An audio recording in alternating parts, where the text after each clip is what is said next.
Well, here we are. Today we are going to create our own little garden. What it's going to be a raised bed garden. And so we just want you to see how quick and easy it is to have your own garden, your own vegetables, your own herbs. So the first thing that we're going to do is we went to the hardware store and we purchased some lumber. These are 2 by 10 by 10. And I bought 3 of them and I cut one of them in half. And so the bed that we're going to create is 10 by 5, a 10 by 5 garden. Now the first thing we're going to do is nail the boards to the posts, and so we're going to get started on that right now. Okay, the next step is to dig your holes to set your posts. What we're going to do is set our posts in about 6 inches down.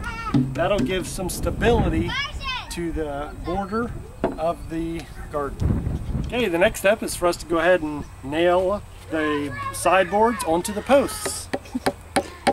It helps if you have 2 people. That way one can hold it and one can handle it. Wait, I'm just doing Make sure that's all nice and level.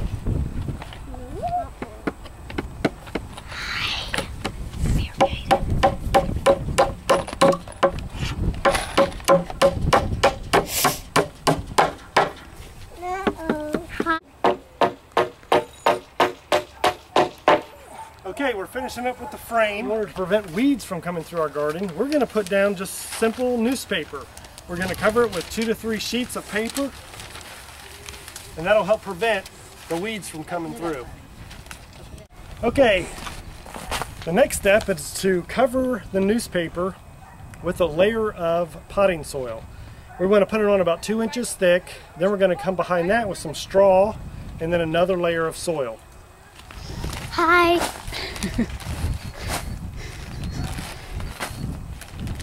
Okay, well, as you can see, we've got 2 now planter boxes built. And the reason we've done that is one of the planter boxes is going to be a butterfly garden. So in here we're going to plant flowers that are going to attract bees and butterflies, which are good for pollination. And the second one is where we're going to put our vegetables. And as you can see, right now we are installing some straw, some dry straw. And that's going to be good. As it decomposes, it's going to give nutrients to the plants. Yep. So Carson, let's go ahead and keep installing some straw in our planter boxes. And we'll go on to the next step, which is going to be a layer of topsoil on top of the other soil that we've already put in. Okay, now we're adding a layer of topsoil on top of our straw.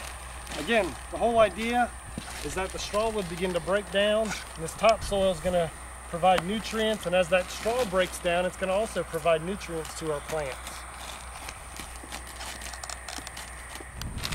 Okay, lastly, we're going to put in a mix. This is called a jungle mix, or just a high nutrient mix. It's got a little bit of mulch. You can see it's got some perlite in there for aeration. And so this will be a good mix to put right on top. That's for our top layer.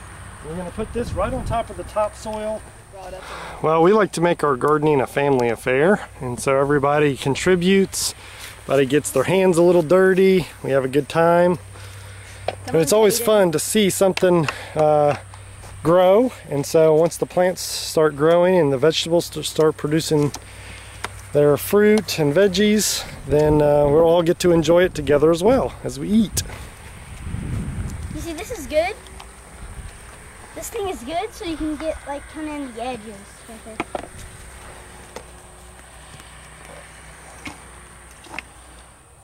Okay, the next critical part in making a garden like this is making sure it's going to get plenty of water. Now there's 2 ways you can do that. You can do it the old-fashioned way, manually water your garden, which there's nothing wrong with that. But what we've decided to do is go with a micro mister system. And you can pick these up at your local hardware store. You put the post down into the ground, and there's a small micro mister here, and it waters your garden for you. You can even set the time on when to do it. And it gives a fine mist over the garden to make sure your garden's getting plenty of water. Okay, so we're going to install this and we will come back with the results. Okay, we're installing our irrigation system. Now these are mister heads. So what we want to do is we want to space them just a few feet apart. And as you can see, we've got them spaced out. Stake them in the ground just to make sure we have good coverage. Okay, it's time to hook up the water. Okay, we just connected the water and it looks like we're getting good coverage. Now all we have to do is put the plants in. In just a few short months we'll have vegetables for the family. Well, here we are with the finished product. You can see here in our flower garden, we've got our flowers. They're all doing really well. And you can see here in our vegetable garden, we have our vegetables coming up and the seeds that we've planted are starting to come up. We've got green beans and tomatoes and squash. And we've just had a great time as a family learning how to garden together, and we hope that we've inspired you to maybe take some time out in God's creation and plant seeds and watch them grow. You know, God's Word tells us to be fruitful. And I feel like gardening is one of the ways that we can, as a family, be fruitful together and just watch God's creation as He blesses it and as it grows. We've taken God's resources, our labor and creativity, and now we've become fruitful with this garden. Thanks for watching. God bless.